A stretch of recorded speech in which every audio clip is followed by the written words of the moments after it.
humanity at its peak and its collapse. Surah At-Tin, chapter 95 of the Quran, presents a profound reflection on the nature of the human being, created in excellence, yet capable of falling to the lowest depths. The verse, "We have certainly created man in the best of forms," establishes the dignity, balance, and moral potential granted to every human.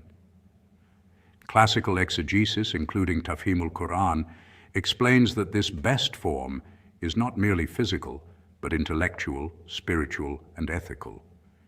Human beings are endowed with reason, conscience, and the ability to recognize truth. Yet the surah immediately contrasts this honor with a warning. Then we return him to the lowest of the low. This descent, as explained by scholars, is not inevitable. It is a consequence of moral failure when humans abandon truth, justice, and accountability. In the current state of the world, this Quranic description feels strikingly relevant. We live in an era of immense technological advancement, global connectivity, and unprecedented knowledge, clear signs of humanity's elevated capacity. Yet, at the same time, we witness genocides, systemic oppression, exploitation of the weak, and widespread injustice. From war-torn regions where innocent civilians are massacred, to societies where economic systems trap millions in poverty, while others accumulate excess, the contradiction is stark. The very faculties that elevate humanity, intelligence, organization, and power, are often used to dominate rather than uplift. Tafhimul Quran emphasizes that the lowest of the low refers to a state where a person loses their moral compass entirely, becoming worse than animals because they consciously reject truth. Animals act on instinct, but humans, when they commit dhulm, oppression, despite knowing better, demonstrate a downfall of a higher degree. This is evident in modern atrocities. Acts of violence are not always born of ignorance, but often of calculated decisions, political interests, and ideological justifications.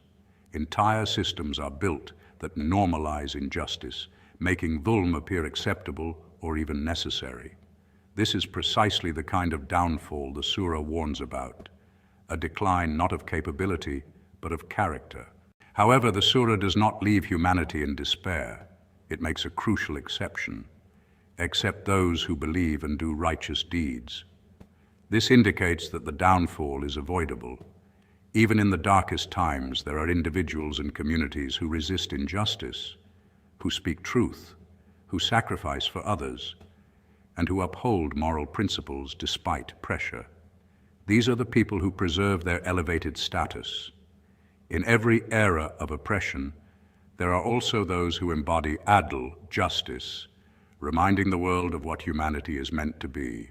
In today's context, this distinction becomes a moral test for each individual. It is easy to condemn large-scale oppression while remaining passive in smaller, everyday injustices, whether in speech, dealings, or silence, in the face of wrongdoing. The surah calls for self-reflection. Are we contributing to the elevation of humanity or its downfall? The global crises we see are not just political or social failures, but reflections of accumulated moral choices at both individual and collective levels. These choices are not without consequence.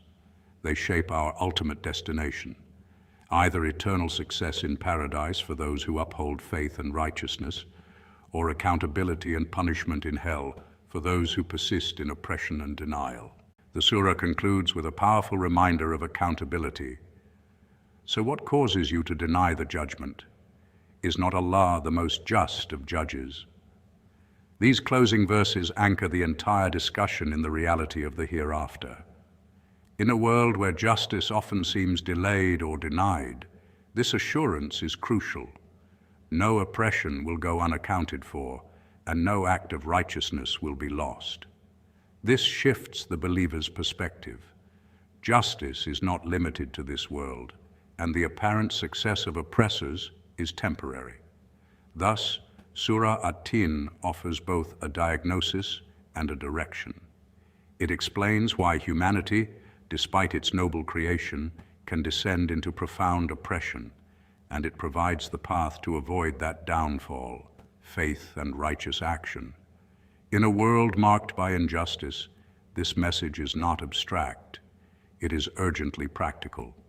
It calls individuals to uphold truth, resist oppression in all its forms, and remain conscious that ultimate justice lies with Allah, the most just of all judges.